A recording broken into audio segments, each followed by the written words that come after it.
És sorprenent la immediatesa amb què ens arriben avui les notícies.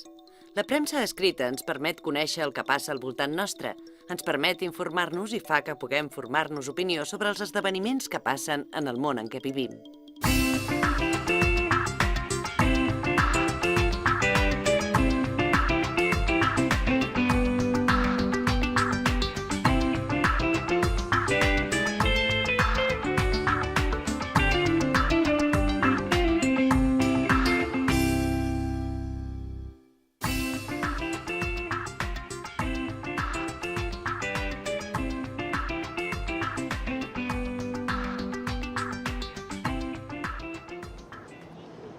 Benvinguts al capítol d'avui.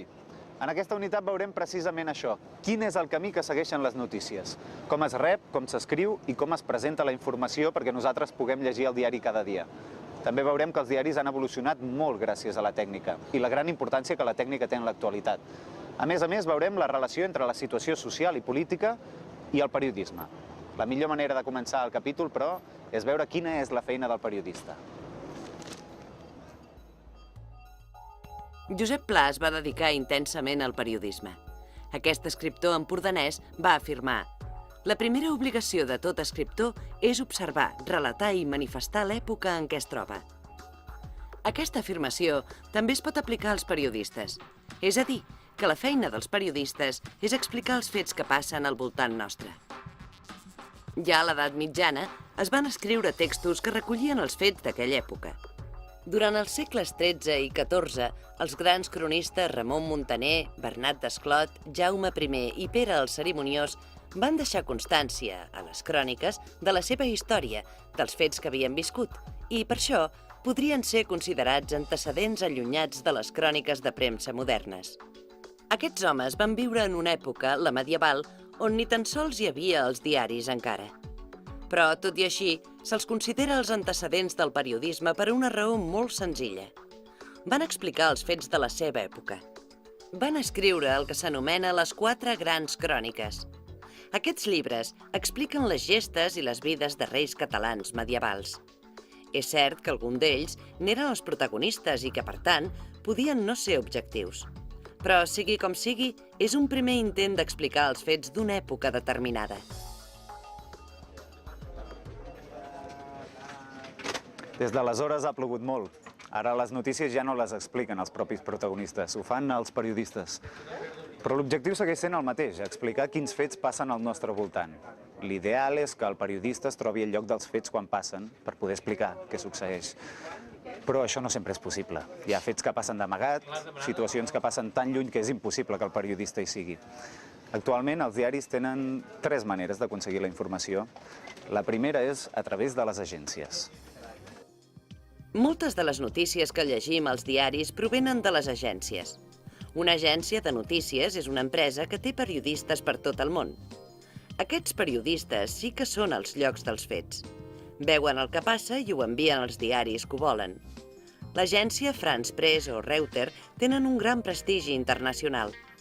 Les agències són empreses molt cares i per això, en molts casos, són empreses subvencionades per l'Estat. L'agència EFE o France Press en són un exemple.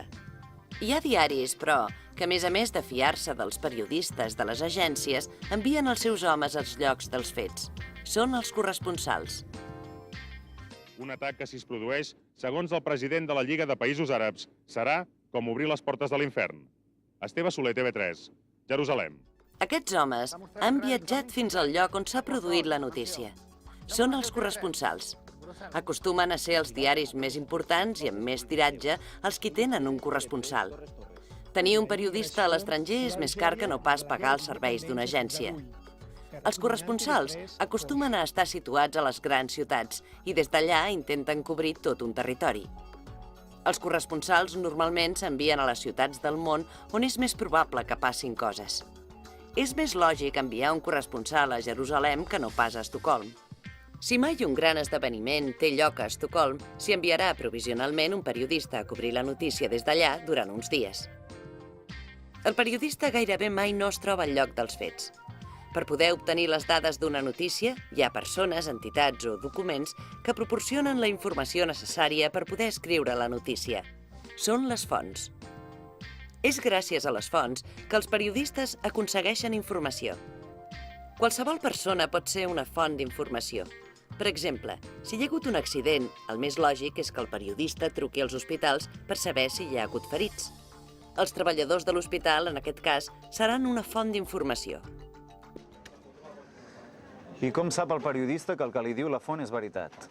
Doncs contrastant la informació. Això vol dir que es demana la mateixa informació a persones diferents. Si totes diuen i expliquen el mateix, és probable que la informació sigui certa. Si cap d'elles coincideix, és probable que la informació no sigui certa. Aconseguir bones fonts d'informació i contrastar-la és una feina molt important per al periodista. El pot ajudar a descobrir casos que ningú sabia abans. És el que va passar amb un dels casos més famosos del periodisme, el cas Watergate. Aquest cas és bàsic per adonar-nos de la importància de les fonts d'informació. Va ser gràcies a una excel·lent font d'informació i a un bon contrast d'aquesta que dos periodistes que treballaven al diari Washington Post van descobrir una cosa que ningú no sabia. El president del país espiava ciutadans i rivals polítics. Finalment, davant l'evidència, el president Nixon va haver de dimitir. L'èxit dels periodistes va ser trobar una bona font d'informació, una persona que sabia on eren els micros i qui els havia col·locat. Així doncs, els diaris reben la informació de tres maneres diferents. A través d'un periodista enviat al lloc dels fets, a través de les agències de notícies i a través de les fonts d'informació. Però la informació no arriba als diaris en forma de notícia. S'ha de redactar ara. Aquest és el segon pas en el camí de la notícia. Un cop rebuda, la notícia s'ha de redactar. I s'ha de redactar d'una manera determinada. La notícia és una narració breu que informa sobre un fet d'actualitat d'una manera objectiva.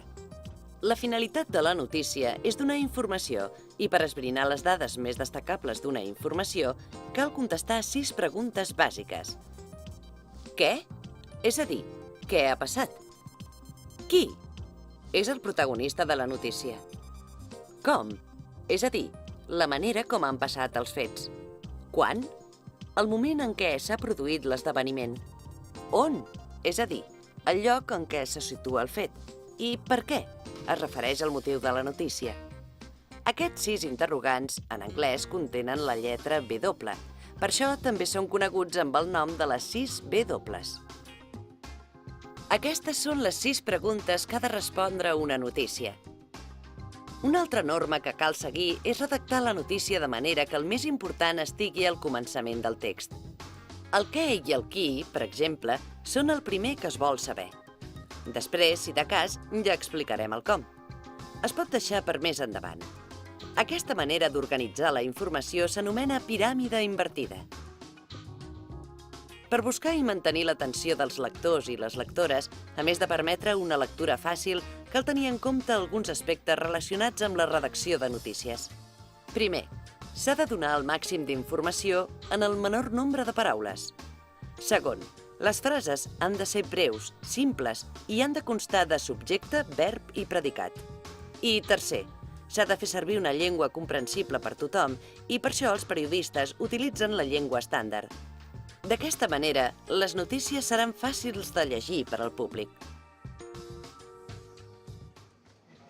Totes aquestes normes d'escriptura periodística es recullen en els anomenats llibres d'estil.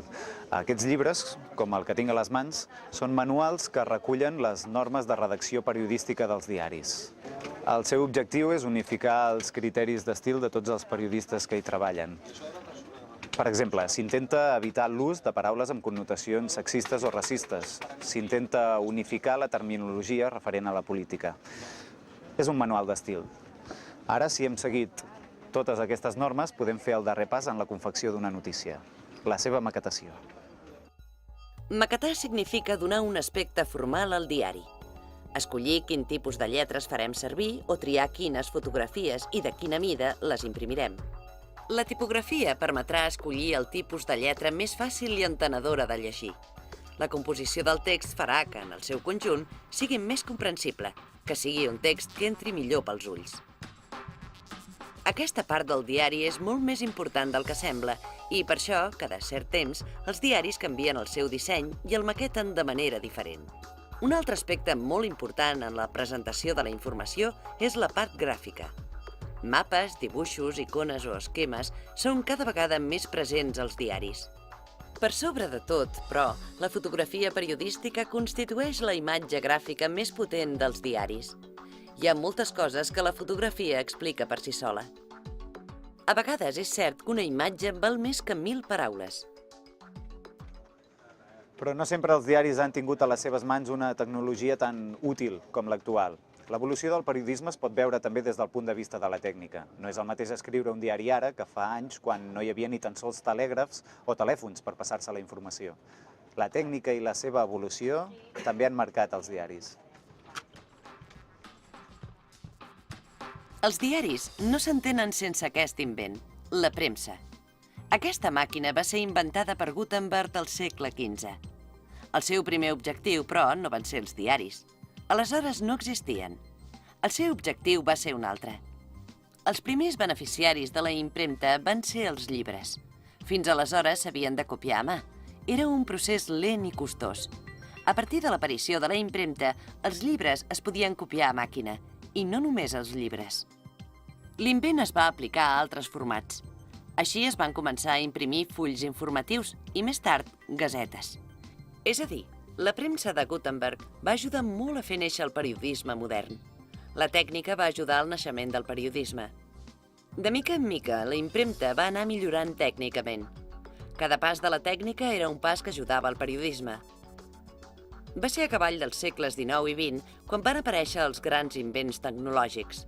Primer va ser l'aparició de la impremta de vapor, la utilització dels tipus de lletra metàl·lics més resistents que els de fusta i les primeres rotatives d'impressió. Però el pas decisiu fou la linotípia. S'inventà el 1886.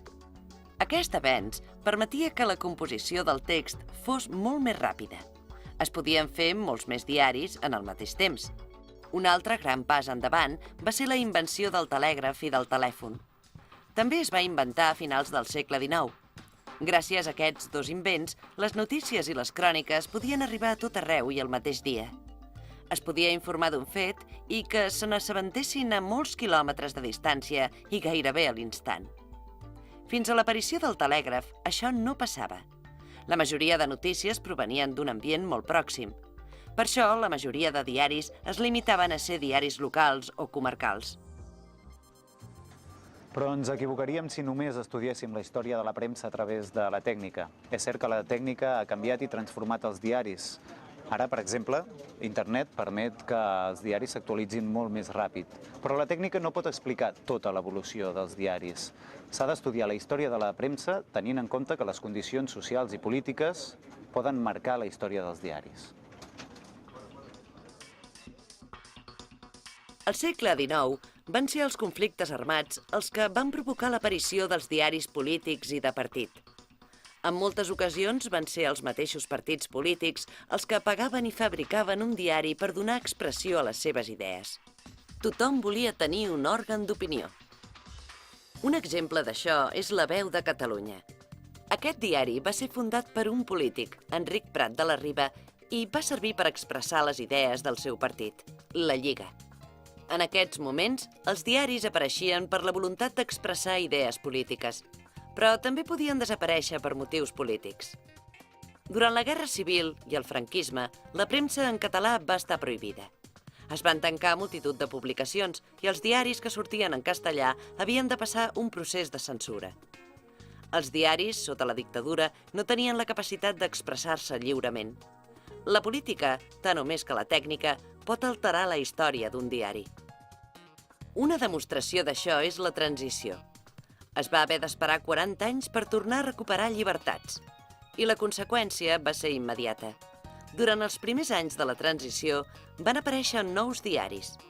L'Avui, El Periódico o l'Esport són d'aquesta època.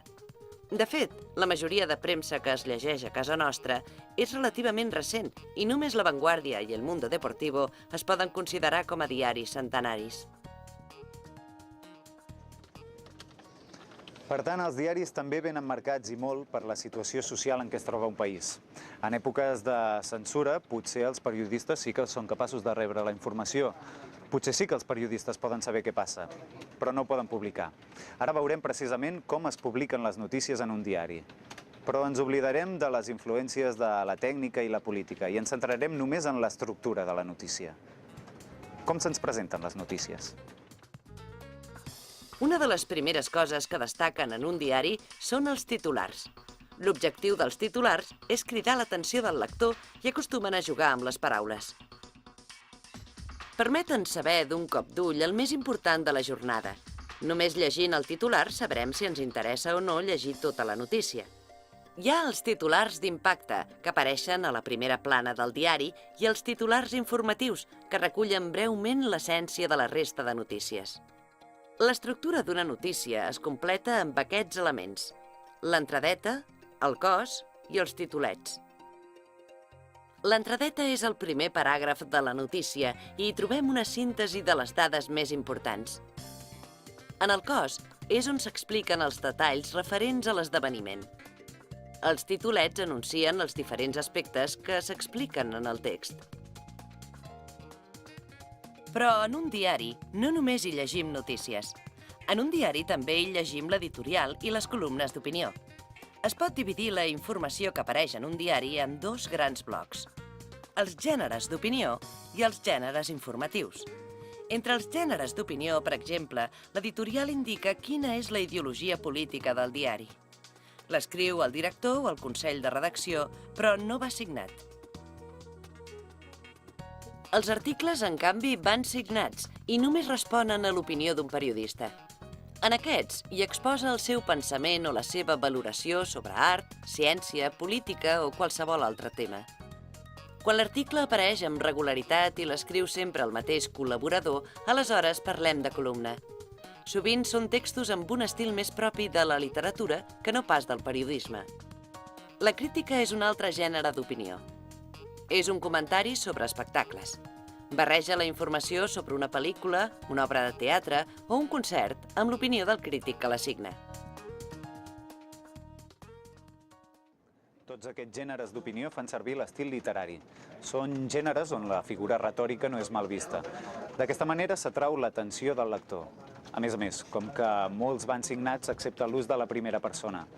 A les seves antípodes ens trobem amb els gèneres informatius. En aquests gèneres no importa tant l'opinió com la informació pura i dura. Són missatges objectius. En el gènere informatiu, el llenguatge ha de ser clar, concís i despertar l'interès. Hi ha 4 grans gèneres d'informació. La notícia, que com ja hem vist és un text que informa de manera breu i objectiva sobre un fet d'actualitat. També la secció de breus, és a dir, notícies molt curtes que contenen informació essencial, il·lustra com ha de ser un gènere informatiu. El text en forma dialogada en què el periodista fa preguntes a un personatge sobre ell mateix o sobre un tema d'actualitat és una entrevista. Quan un esdeveniment s'allarga en el temps, la millor manera d'explicar-lo és per mitjà de la crònica. La crònica ens va informant puntualment de totes les novetats. Quan un fet no és estrictament d'actualitat, però segueix tenint interès, el podem escriure en forma de reportatge. El reportatge normalment tracta de temes intemporals que no són estrictament notícia. Acostuma a ser un text més llarg que combina la informació objectiva amb l'estil literari. Ja només falta que els correctors revisin tots els textos perquè no hi apareguin les faltes d'ortografia o de maquetació. I el diari ja estarà llest per passar a la rotativa. D'allà s'enviarà als quioscos, a les botigues, a les cases dels subscriptors. El diari ja estarà llest perquè nosaltres puguem saber quines coses passen al nostre voltant. Estarà a punt per mantenir-nos informats. Així acabem el capítol d'avui. Fins al proper programa.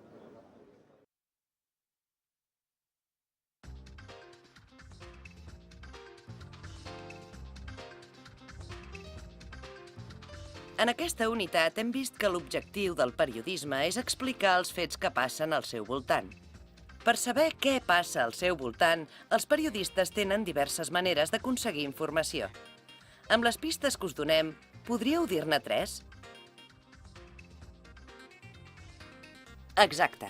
A través de les agències, dels corresponsals i de les fonts d'informació, un diari pot saber quins fets passen. Una font d'informació és una persona que ha vist o viscut els fets. Però es pot donar el cas que la font d'informació menteixi. Què ha de fer el periodista per assegurar-se que el que diu la font és veritat?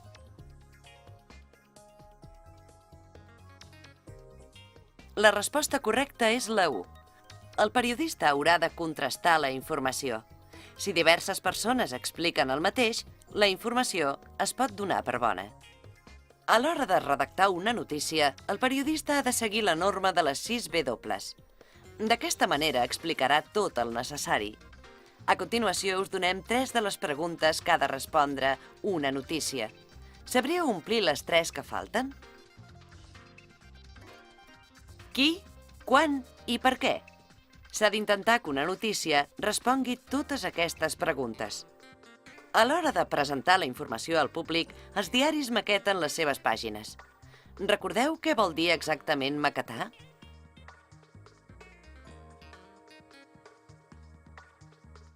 La resposta correcta és la 1. Maquetar és donar l'aspecte formal al diari. Gràcies al telèfon i al telègraf, les cròniques podien arribar a tot arreu i des de molt lluny. Quina va ser la conseqüència d'aquest invent?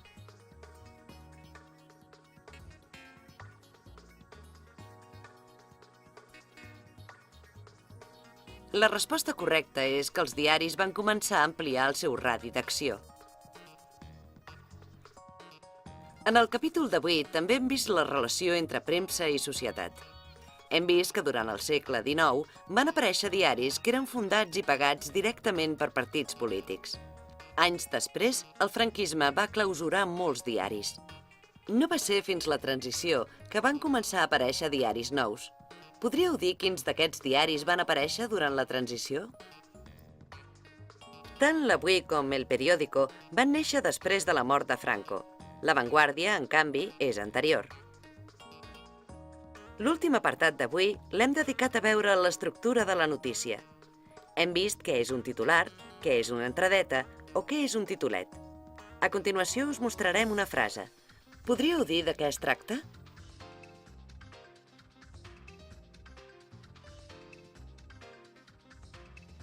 Això que esteu veient és un titular. En els últims minuts del programa hem vist què és un reportatge, una crònica o un breu. Podríeu dir ara què és un editorial?